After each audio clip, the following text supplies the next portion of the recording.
Highly likely that you've been surviving the life and business juggle by sellotaping that chaos together. Congratulations, you've literally been trying to build an empire and vaguely human kids with stationery from the back to school aisle. We are killing the sellotape era. We cannot keep building lives and businesses by taping shit together and hoping that it doesn't fall apart. It might work for the odd costume, definitely works for all those presents you're currently panic wrapping for Christmas, but it does not work. It does not work for your life and your business, and you have to stop it. We need to use scissors. We might even need a machete, but we are going to start cutting some of this chaos out of your life because it is not serving you and it's not helping your business either. We've talked about the 3 types of noise that show up really quickly for us as mums in business, and we've named them. And hopefully you've spent some time taming them and sorting them into static and signal so that you can move forward. Welcome back to another episode of the Moxie Movement. I am stoked to have you here.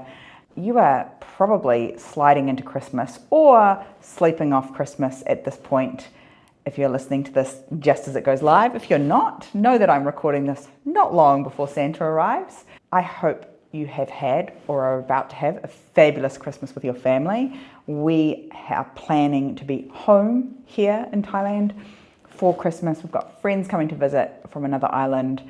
We're going to have a very chill, very normal Southern Hemisphere Christmas. Barbecues, pools, beaches, too much to eat, like Christmas everywhere in the world.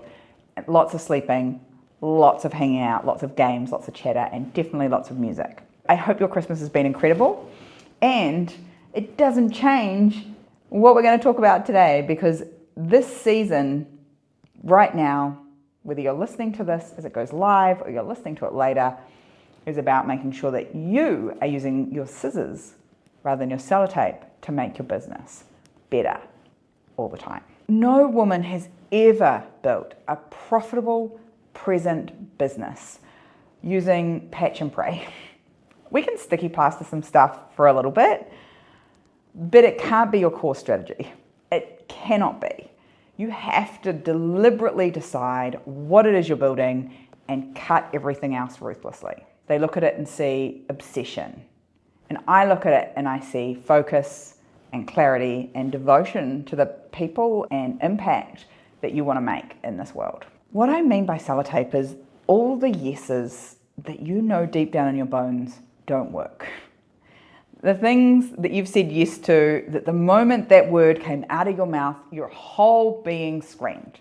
The client, the supplier, the project, the new product, the extra stock, the new marketing campaign, the ads that you've been running, something in you screamed the moment you said yes. You know that it was misaligned for you. It's every time you agree to something that doesn't look like it's going to take very long, but for some reason drains your energy. And that can be a person. Energy vampires come in all sorts of forms. It can be a person, it can be a project, it can be a holiday with the wrong people, it can be an experience, it can be things that you committed to, even with your kids. Just because we love our children doesn't mean everything that we do with them gives us energy. Could be team members, could be the next step in your business, and someone's told you it has to be this way, and you're thinking, I hate that, that sounds awful. This also shows up every time you just quickly fix something. It's just quicker to do it myself, and you get in there and do it. I was talking about this with Rachel when we did her podcast not that long ago, was like every instinct in us, sometimes as mothers, is just quickly fix it instead of letting them do it themselves. Every time you do that, you're not solving things, you're just patching it together. You're just patching it for next time. The sticky plaster or the piece of sellotape, because it's crap sellotape, right? You bought it from the dollar shop. It ain't lasting. It's going to last about 5 minutes, and then someone's going to be back with the same or similar problem that you are going to have to fix, and that is a nightmare. We want to create space. We want to streamline this stuff. We want to go smooth and easeful and fast. We don't want to be dragging everything with us that's tied on to our business and our life. And before You're like, no, I don't do that. I'm very disciplined. Let me gently and lovingly remind you that women, particularly us business owning mums, are Olympic level problem patches. You might call it people pleasing. You might call it self-sacrificing. But you are super good at patching school logistics, home logistics, client fires. You run to their rescue. Team confusion. They haven't been able to come up with the answer right away. You're there fixing it for them. Family overwhelm. They're all unsure of what needs to happen to get themselves to the holiday home or to go and see Nana and Papa this weekend. You're in charge of fixing it. And you're also the person that probably does most of the emotional regulation for everyone in your household. And if you're any good at a leader, you're probably doing it at work too. While you are able to do all of that for everyone else, problem solve for everyone else, fix for everyone else. It's like, I can't find my glasses, but I can find everybody else's stuff, including the blue and gold reusable bag that my husband was looking for this morning that I randomly knew was in the cupboard down the hallway. Yet I can't find my own glasses. And it's the same here. We are Olympic level at helping everybody else out, that we forget about ourselves. And so our bandwidth, our frequency is held together on caffeine and, I don't know, 6 hair ties on your wrist that you're pretending are bracelets but are there for next time your child loses their hair tie. This isn't about us being super disorganized. This isn't about us not knowing what we should be doing. This is about us being over responsible for everyone else. Over responsible for fixing all the problems. And so we're constantly patching stuff, putting a band-aid on it because that's our job to fix it. And if we think about the 3 kinds of noise we spoke about, they all need those scissors. The out there noise, how are you cutting it? The economy noise right now, you've got to cut it. The doom scrolling that you're doing, I'm just switching off. Newsflash, it does the absolute opposite. You've got to get rid of it. Other people's opinions, whether it be in your phone on some app or at the dinner table or when you go out with your friends, just remove yourself from it. Yes, I am genuinely telling you, you should cut some people from your lives. If they do not serve you, if they do not lift you up, if they do not help you be better and challenge you to go further, then they shouldn't be in your life. Snip, snip. If these things are not helping to pay your bills and get you on holiday, build some peace and presence for you, or supporting your vision for both your business and your life, it's got to go. Remember I said, and have said multiple times, a little bit like a stuck record, you need to know what your priorities are for this season and then you cut everything else. This is why. Because if you don't, you're constantly bringing more things in and it's too much. The PTA committee that you're now on, and you're also treasurer or chairperson, or the local scouts, or the soccer team, or the dance studio that you're now making all the costumes for. You know what I'm talking about, where you have said yes to all of these things because you think you should, but it's not actually helping. Our home noise, you can't stop it because kids still need to be fed, house needs to be clean, functional, so we can live in it. But it doesn't have to be you. This shit could be redistributed. We do something called the second shift sharer inside the Boxy world. And we do outsource household. One to look at what is all the second shift stuff, all the stuff that happens outside of work or school that runs our home, which runs our family. And we use it to draw attention to where is that load sitting. And we talk about the physical doing tasks and the mental load as well. If you are being the default domestic operations manager, which you might be, you need to start redistributing the stuff. And you're that. If when I talk to you or you talk to someone else, you say, my husband, my partner is really good. They insert task here.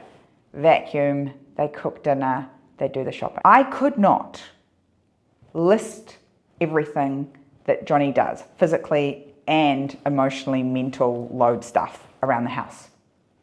And he couldn't list it for me either. I know when someone can rattle off the specific things their partner does, they're not supportive. Here's how you know if he's supportive.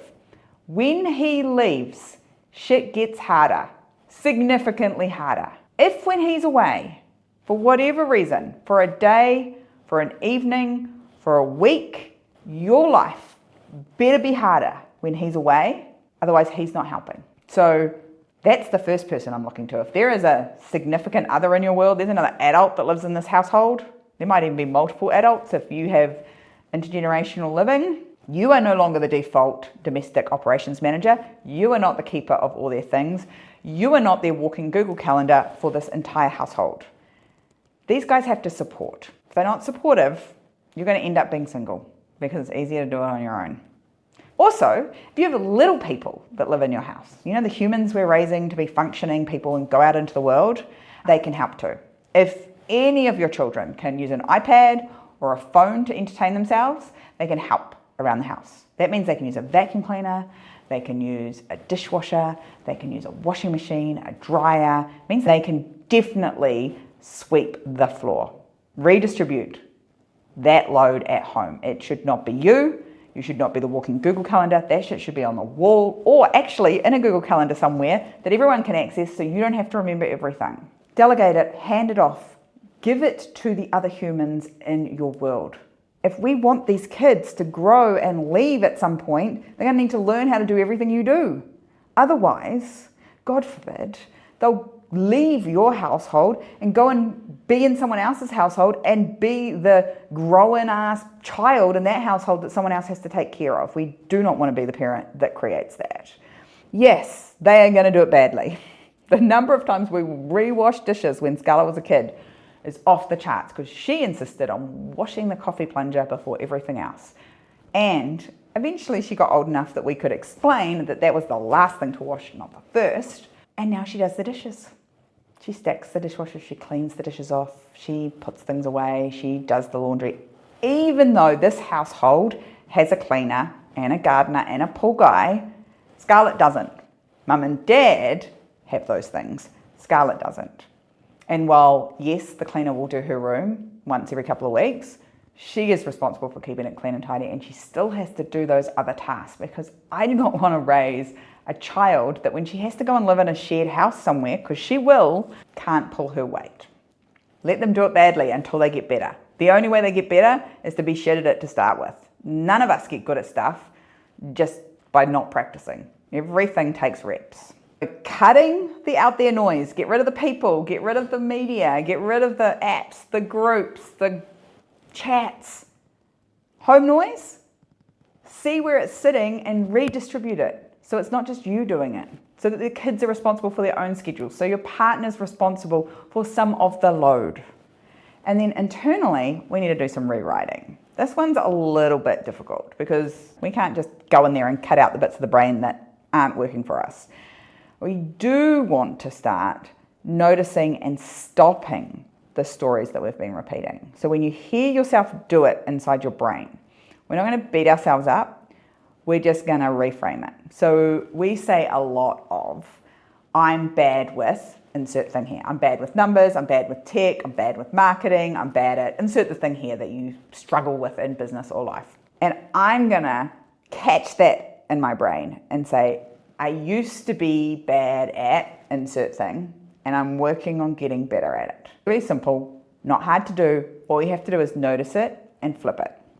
Sometimes when you're like, I should be further ahead, or I'm behind, or I have to do everything, all you want to do is just reframe that ever so gently. I'm looking forward to being further ahead, and I'm enjoying the part of the journey I'm in right now. I'm excited by where that person is, and I can't wait to take the steps that get me there. I've been doing lots of it on my own because of the stage I've been at, and now I know that I can trust other people to help me. Because our brains are really incredible, but they're just not always very truthful. They just repeat shit that isn't necessarily very useful. So we can't perform brain surgery on ourselves and take out these loops. We can start to rewrite them. And yes, this is where affirmations and journaling and those things come in. Why? Because those things that you're running on repeat are only there because you ran them on repeat. Saying things out loud that you want to be true, that you want to be your stories, writing things down over and over that you want to be true is doing those things on repeat to help reprogram them. And I think the most powerful thing here is to reframe it, especially when it comes out of your mouth. Because no one is more important than you when it comes to listening to your words. Your brain is listening to what you say about yourself. So if you are constantly talking yourself down, being negative about you or about others, your brain is listening and remembering that shit. You wouldn't talk about your children like that. Stop talking to yourself like that. We did an incredibly powerful process around this at our retreat, where we actually had people write down the things that they say themselves as you are statements, and then imagine sending that to one of their children or someone that they loved. They were all horrified by that experience, with a few exceptions, because they were so unkind to themselves. They would never say those things to their best friends, to their kids, to their life partners, not even to a stranger on the street. And yet we're all walking around saying it in our heads all the time. Be very careful about what you say out loud. You've got to be kinder to yourselves. This is the frequency shift. And we want to really cut with precision. So we're taking the right things out for you and the life and the business that you want to have. First one is decide. First one is, here's all the noise. It's all laid down. Here are the things that do not serve me. Talked last time about static versus signal. If it's sitting in the static line, it is out, baby. When you've chosen what matters, everything else is out. Everything else is getting the chop. Those things are going to stop, because if I tune into this, this keeps me on the frequency. We're just going to cut these things. Now you're going to do the actual work. You're actually going to start deleting. This is unfollow, unsubscribe, remove, opt out. You're literally being Marie Kondo on your mental load as quickly as possible. And this doesn't require fancy folding of your socks or your t-shirts. We literally are just getting rid of anything that is not aligned. Not on the signal, it's static, get it out. There is a whole lot of stuff there that you can just remove. You can resign from things. You can decide to not go anymore to the weekly industry meeting that isn't helping you, or the B&I that was awesome a year ago and actually now isn't really working for you. It's okay to change. It's okay to stop doing things and go in places that are no longer working for you. We're going to start delegating some of the stuff. If you've got employees or contractors, let them do their job. So often we're stealing people's jobs from them instead of letting them do it. We're doing it for them instead of teaching them how, so that next time it's solved. Every time you do it for them, you're sticky plastering it, you're sellotaping it. Give it to them as a gift and then chop it off your list, because now they know how to do it. They can teach other people and they can carry on doing it themselves. You do not need to do everything, and you definitely do not need to be the best at everything. I want you to understand things deeply inside your business so that you can ask great questions and never have the wool pulled over your eyes by anyone. But you just need to be the best at the stuff that matters to you, to your life, to the people that matter most to you. We're not trying to be Wonder Woman or Supergirl. Those superheroes are very overrated. The outfits are cute, but the rest of it's overrated. I just want to do what matters to me. And if that means saying no and lying in my hammock with a book this weekend, that's what I'll be doing. If I cannot think of anything worse than going to hang out with a whole lot of other kids at the mall to get a photo taken with Santa, I'm not doing it. Just because the world says I should, I'm not doing it. I am not racing off to the shops. Last year we went to the mall at Christmas time. Sensory overload. We won't be doing that this year. Everything will be online purchased or purchased here on the island from small stores. Why? Because I don't want to go and live in that overwhelm of outside noise. So I won't do any of those things. I really want to be careful that we're not crash dieting or turning over a whole new leaf because it's nearly the new year. I want to overhaul everything all at once. You know how we talk about getting healthy and we decide to do all the exercise things at once and all the food things at once and drink all the water, and you fall off the wagon in about 3 to 7 days.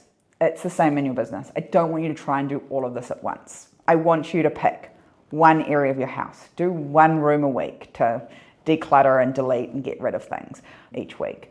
Pick one business area where the files are sitting to sort through. Pick one space inside your physical business to start removing things. One email address if you have more than one. It's not about doing everything. It's about doing it step by step, little by little, getting yourself to a place where there's less going on. And if you can think about the things that take up the most headspace, the most bandwidth, the thing that wakes you up and worries you the most, and get rid of that first, the rest of it will become really easy. You'll know which one you should cut, because when you do it, you will be terrified to do it, but when it's done, it will just feel like such a huge exhale. And I helped a client write her resignation letter from being the treasurer on, I think it was a Scouts group maybe, or a sports group. Anyway, she was sitting on the committee and doing all the treasurer stuff, and she doesn't have the capacity for right now in this season. And so I was like, we're gonna resign, we're done. You can come back to it. Nobody's gonna, all the volunteer roles don't disappear overnight. Trust me, I know, I've done plenty of them. You can resign and come back to it later.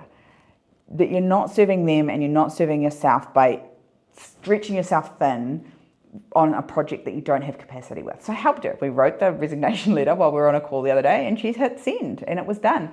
And she was like, it was so uncomfortable at the committee meeting. Everyone kept saying, why are you not doing it anymore? And she just kept saying, I don't have capacity. And I was like, that is the perfect answer. You don't owe anyone an explanation. I just don't have capacity for it right now. You can't keep adding more to your load and expect that you'll keep functioning all the time. And ladies, we have capacity that shrinks and expands depending on seasons in life, depending on our physiology, depending on our health. So let's be smart about it and not try and drown ourselves with extra work. We've been building to this through the previous 2 episodes. If you're just jumping in on this one, head back a couple of episodes and listen to the journey. We're talking about why this stuff matters, why your clutter keeps you stuck covered under the stairs instead of in this beautiful expanse of life and business that you've created. We mapped it out and got really clear on what it all was in the second episode. So we talked about why it mattered that we weren't exhausted from decision fatigue or comparison static. And then we talked about how we map it all out and make sure that we know what it all is, because sometimes when we're drowning in it, it's really hard to see it. And then today we've talked about how do we get rid of it, removing it from your life, removing it from your business. And honestly, if you just do one action every day for the next 30 days, things will be significantly different. And if you want some help figuring out what you should be cutting and what you should be keeping, book a Moxie breakthrough call. And it'll take us 10-15 minutes. We'll have a quick chat and we'll figure out what's in and what's out so that you can go and take some action on it. Because in the Moxie world, it's about knowing what matters to you, for you and your business, rather than what everybody else is telling us we should be doing, because that's just exhausting. We have to build business that supports our lives, not the other way around. You can't ever outwork this level of noise. You can only start deciding and clarifying it. You cannot find more time. We all only get 168 hours every week. You just need to find these boundaries and hold them. Stop saying yes when you mean no. Start going back to people that you said yes to and saying, hey, I'm really sorry, but when I said yes, I hadn't checked my calendar and I'm just so loaded at the moment. And so I'd love to do this with you, but I can't do it until January 2027. That is completely okay. You're allowed to be human, you're allowed to make mistakes, and you're allowed to go backwards. You don't need any more tactics. No more knowledge, no more courses, no more learning to do another freaking lead attraction strategy. You need to get rid of stuff that's not working for you and just keep what is. In my experience, you spend way too much time doing shit that's not working and you've forgotten to do the stuff that worked really well. Maybe it was boring. Maybe it felt really easeful for you and so you stopped doing it because you thought it should be hard. Either way, the things that work, keep doing them. The things that don't work, stop doing them. Because when you get rid of all those new tactics and you create a new threshold for what you're going to let into your mental bandwidth, everything changes. You do not need the noise taking up your mental real estate. You need the frequency. You need the right things driving you towards the outcomes that you want. You got to cut the noise. Tune your frequency in, to the things that are for you, for your life, for your priorities, and for your business. And when you do that, you'll find all of a sudden, instead of living in the broom cupboard, you're out there in that expansive home that is full of possibilities and blue sky thinking in your business and your life. And it's amazing what capacity you have for driving that vision forward when you leave all the noise behind. Please make 2026 the year that you get beyond the noise. In 2025, things have moved faster, the tech's become louder, all of the media has become louder, the world feels like it's on fire sometimes. And the best thing that I can say for you is to go beyond that in 2026. Get beyond the noise that has had you playing small in 2025 and just waiting for shit to get better. In my experience, waiting and hoping for something to change will not work. What you have to do is clarify what matters to you, cut everything else, and tune yourself in. And when you do that consistently over time, magic happens. Till next time, stay moxie.